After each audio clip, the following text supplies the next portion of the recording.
Capítulo 9. No depende de ti. No puedo entender por qué alguien quisiera intimidar a Ana Laguna. Si el rostro angelical de esta pequeña de 10 años no te conmueve, su voz de querubín lo hará. Sin embargo, según su papá, algunos buscapleitos de la escuela trató de complicarle la vida con tácticas de intimidación y todo el miedo que le pudiera infundir. Ana, por su parte, no se doblegó ante la presión y al final no fueron sus hoyuelos en las mejillas ni su voz tierna lo que permitió salir adelante, sino su fe. La otra estudiante era mayor que ella y le advirtió que se preparara para la batalla. Un día de estos te las vas a ganar, le dijo. Pero Ana no se asustó ni lloró. Tan solo informó a la gente amenazador sobre los hechos. Haz lo que tengas que hacer, le explicó, pero debes saber esto. Dios está de mi lado. Según se informa, nunca más se supo de amenazas u otras tácticas de terror. A estas alturas de la vida, lo que a ti te espera no son bravucones de la escuela primaria, sino la casa funeraria, las mudanzas inesperadas por motivos de trabajo y los amigos por conveniencia del momento. Retos como estos son los que dejan cicatrices en tu paz por la vida. ¿Dónde encuentras la energía para enfrentarlos? Dios nunca promete ausencia de problemas, pero sí la presencia reconfortante de su Espíritu Santo. Cualquier persona podría suponer de entrada que el Espíritu Santo tiene que ver con todo lo espectacular y deslumbrante. Hemos visto las imágenes televisivas de predicadores empapados en sudor, auditorios repletos que se desmayan y caen, intervenciones inteligibles en lenguas extrañas y la divulgación a veces cuestionable de milagros. Aunque nadie negaría la naturaleza asombrosa y extraordinaria de la obra del Espíritu Santo, lenguas de fuego sobre la cabeza de los apóstoles, por ejemplo, enfocarse tan solo en lo fenomenal podría llevarnos a perder los beneficios de su obra estabilizadora y más silenciosa en nuestro interior. De forma invisible pero indispensable, el Espíritu Santo sirve como timón para la nave de tu alma y te mantiene a flote en la dirección correcta. La vida cristiana no es un viaje solitario. La próxima vez que sientas que lo es, revisa alguno de los dones que el Espíritu Santo da. Por ejemplo, fuisteis sellados con el Espíritu Santo de la promesa, que es las arras de nuestra herencia. Efesios 1, 13, 14. El Espíritu te sella. El verbo sellar evoca una variedad de imágenes. Para proteger una carta se puede sellar el sobre. Para que no te entre aire a un frasco se sella la abertura con una tapa hermética de caucho. Para que el oxígeno no se salga del vino se sella la botella con corcho y cera. Para sellar un trato se puede firmar un contrato o validar una firma en la notaría. El sello es una declaración de propiedad y posesión que asegura aquello que contiene un contrato. El sello más famoso del Nuevo Testamento se colocó en la tumba donde pusieron el cuerpo de Jesús. Los soldados romanos robaron una piedra sobre la entrada y así aseguraron el sepulcro sellando la piedra. Mateo 27:66.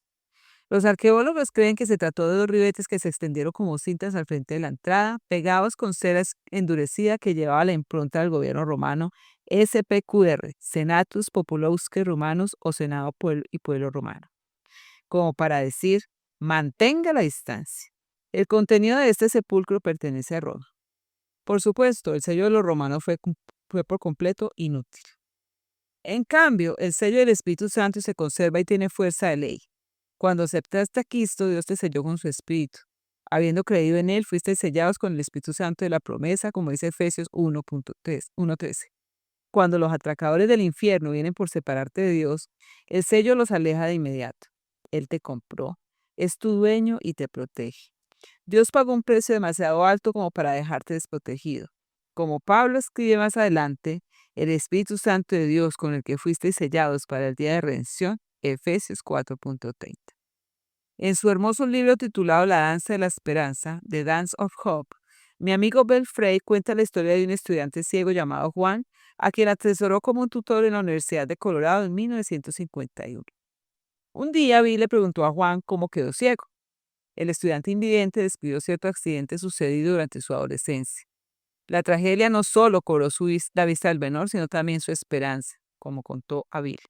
Estaba amargado y furioso con Dios por dejar que esto me pasara, y descargué mi ira contra todos los que me rodeaban. Sentí que como me había quedado sin futuro, tampoco levantaría un solo dedo para mejorar mi situación. Iba a esperar a que otros hicieran por mí. Cerré la puerta de mi habitación y me negué a salir, excepto para comer. Aquella confidencia tomó a Bill por sorpresa, porque su pupilo nunca había mostrado señas de amargura o enojo. Le pidió a Juan que explicara el cambio evidente y éste le dio el crédito a su padre. Hastiado de la autocomiseración de su hijo y dispuesto a ayudarlo a salir adelante en la vida, el padre le recordó al joven que se aproximaba el invierno y le dijo que pusiera las ventanas de protección contra tormentas. Si no terminas el trabajo antes de que vuelva a casa, vamos a tener problemas, le advirtió el padre antes de dar tremendo portazo. Juan se puso verde de la rabia, murmuró, maldijo y llegó como pudo hasta el garaje, donde encontró las ventanas, la escalera y las herramientas para realizar el trabajo. Van a sentir mucha culpa y lástima cuando me caiga de la escalera y me rompa el cuello. Pero el joven no se cayó. Poco a poco recorrió toda la casa y terminó el oficio asignado. Así se cumplió la meta del padre. Juan por fin se dio cuenta de que aún podía trabajar y empezó a reconstruir su vida poco a poco. Años más tarde se enteró de algo más que había sucedido ese día. Al contarle este detalle a Bill, sus ojos apagados se empañaron. Después supe que en ningún momento durante todo aquel día mi padre se apartó de mi lado más de 2 o 3 metros de distancia.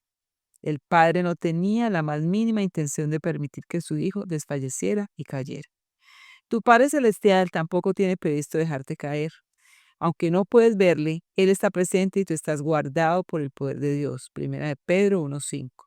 Él es poderoso para guardarte sin caída y presentaros sin mancha delante de la gloria con gran alegría. Judas 24. Bebe hasta el fondo su verdad. Dios es poderoso para librarte de caer. ¿Acaso Él quiere que vivas en temor? No, todo lo contrario. Pues no habéis recibido el espíritu de esclavitud para estar otra vez en temor, sino que habéis recibido el espíritu de adopción por el cual clamamos, Abba Padre. El espíritu mismo da testimonio a nuestro espíritu de que somos hijos de Dios, como dice Romanos 8, 15, 16. Qué declaración tan profunda. En lo más hondo de tu ser, el Espíritu de Dios confirma a tu espíritu que le perteneces. Justo por debajo de los latidos de tu corazón, el Espíritu de Dios te susurra, tú eres mío, te compré y te sellé y nadie puede llevarte. El Espíritu ofrece un testimonio interior que reconforta. Él es como un padre que camina de la mano con su hijo pequeño. El niño sabe que pertenece a su papá al ver su mano diminuta, felizmente confundida, en la grande. No siente incertidumbre alguna sobre el amor de su papá. De repente el padre, por algún impulso que lo motiva, lanza a su pequeño al aire, lo recibe en sus brazos y dice, te amo, hijo. Estampa un beso sonoro en su mejilla rosada y redonda.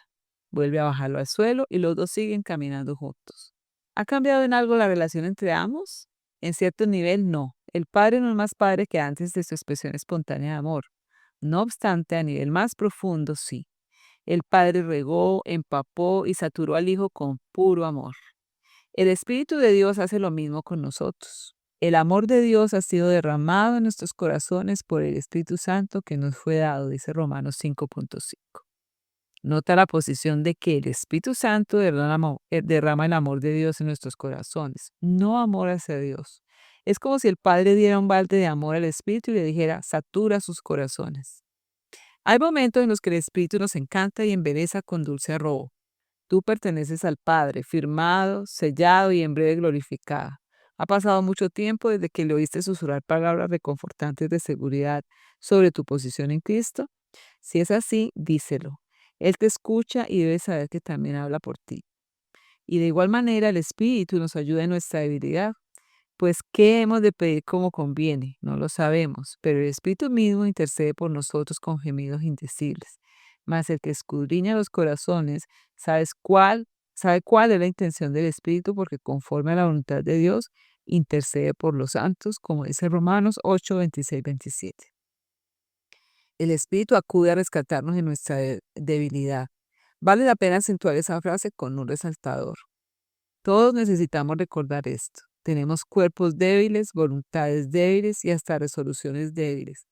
Todos lo hemos experimentado en carne propia. La palabra debilidad puede referirse a flaquezas físicas, como la del inválido que no había podido caminar durante 38 años, Juan 5:5, o a impotencia espiritual, como la de aquellos que se describen como débiles en Romanos 5:6. Seamos débiles de alma o cuerpo o en todas las áreas, es maravilloso saber que no depende de nosotros, porque el Espíritu mismo intercede por nosotros. Fui testigo de una ilustración contundente de intercesión por los débiles durante una conferencia en la Casa Blanca sobre la crisis del SIDA. Aunque la mayoría de los asistentes representaban organizaciones de ayudas, Pocos ministros cristianos fueron invitados. La agenda del día incluía una sesión de preguntas y respuestas con un representante de la Casa Blanca encargado de la supervisión parcial de varios miles de millones de dólares destinados a la prevención y tratamiento del SIDA. Se hicieron muchas preguntas. ¿Cómo califica uno para participar? ¿Cuánto dinero podría esperar recibir una organización? ¿Cuáles son los requisitos para el uso de los fondos? Casi todas las preguntas precedieron de las organizaciones seculares y la mayoría de los ministros permanecimos en silencio. Bob Coy fue la excepción. Bob sirve en una congregación de muchos miembros en Fort Lauderdale, Florida. Por conversaciones anteriores yo sabía de su carga por las víctimas del SIDA. Cuando levantó la mano para hablar, me imaginé que iba a preguntar algo sobre metodología y políticas. Estaba equivocada. Su pregunta fue personal. Uno de mis amigos en Miami está muriendo de SIDA. Él gasta $2,000 al mes en medicamentos y su compañía de seguros no quiere cubrir los gastos. Me pregunto si podría encontrar alguna ayuda para él. El representante de la Casa Blanca se sorprendió con la pregunta, pero fue cortés. Seguro, después de la reunión le pondré en contacto con la persona precisa. El ministro estaba determinado a llevar el problema presentado al primer lugar en la agenda y decidió quedarse de pies. Mostró a todos unos papeles grapados. Traje estos documentos. Si se necesitan más, puedo conseguirlos. El empleado del gobierno se mantuvo cortés. Claro que sí, con mucho gusto, después de la reunión. Había contestado otras 2 o 3 preguntas cuando notó que el ministro de la Florida tenía otra vez la mano levantada. Esta vez el predicador fue al grano. Todavía pienso en la situación de mi amigo, explicó. ¿Quién firma los cheques aquí? Disculpe, ¿quién firma los cheques? Solo quiero hablar con la persona que toma las decisiones. Por favor, dígame, ¿quién firma los cheques? Mi reacción inicial fue, ¡qué audacia! Un pastor que aprovecha una intervención momentánea en la Casa Blanca para ayudar a un amigo. Después pensé, ¡qué lealtad! ¿Será que aquel amigo postado en cama en la Florida tiene idea de que su causa está siendo presentada a unos cuantos metros de la oficina del presidente? ¿Sabías que tus necesidades son presentadas de forma similar en el cielo? El Espíritu Santo intercede por nosotros con gemidos indecibles. El Padre, que escudriña los corazones, sabe cuál es la intención del Espíritu porque conforme a la voluntad de Dios intercede por los santos. Romanos 8, 26, 27. El hombre infectado de SIDA no tiene voz ni influencia para hacerse oír, pero sí tiene un amigo que habla en representación suya.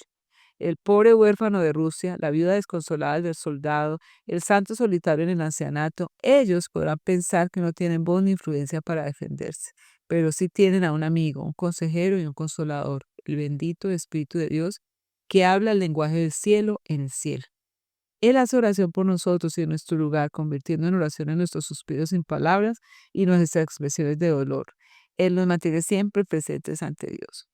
No depende de ti orar tus oraciones. Ninguno de nosotros oramos tanto como deberíamos, pero todos oramos más de lo que pensamos, porque el Espíritu Santo convierte nuestros suspiros en peticiones y nuestras lágrimas en ruegos. Él habla por ti y te protege. Él se cerciora de que seas escuchado y se asegura de que llegues a casa. Ahora, supongamos que una persona nunca oye esto y nunca aprende acerca del sello y la intersección del Espíritu. Este individuo piensa que la seguridad de la salvación reside en sí mismo y no en Dios, que el poder de la oración depende de la persona y no del Espíritu. ¿Qué clase de vida tendrá esa persona? Será una vida seca y carente de oración. Su lucha constante por mantenerse a flote en su vida espiritual le desgastará. Se desanimará al pensar que tiene que comparecer ante Dios sin más representación que la propia. Por eso vive con sequedad permanente y la oración no le sirve para hidratarse. ¿Qué decir de aquel que cree en la obra del Espíritu? De verdad cree. Supongamos que una persona sí bebe de esta fuente. Mejor todavía, supongamos que esa persona eres tú. Supongamos que permites que el Espíritu te sature con seguridad y confianza. Después de todo, el amor de Dios ha sido derramado en nuestros corazones por el Espíritu Santo que nos fue a Romanos 5:5. ¿Serás diferente como resultado de esa saturación? No lo dudes ni un instante. Tus hombros se alzarán tan pronto bajes el peso innecesario de la autosalvación. Tus rodillas se doblarán. Con desparpajo a descubrir el poder flotador y bollante del Espíritu que intercede por mí, por ti. Andarás más alto y orarás más profundo. Por encima de todo tendrás la confianza callada y segura que viene de saber que de ti no depende. Como Ana, podrás decir a los acosadores del mundo, hagan lo que quieran hacer, pero sepan esto, Dios está de mi lado. Fin.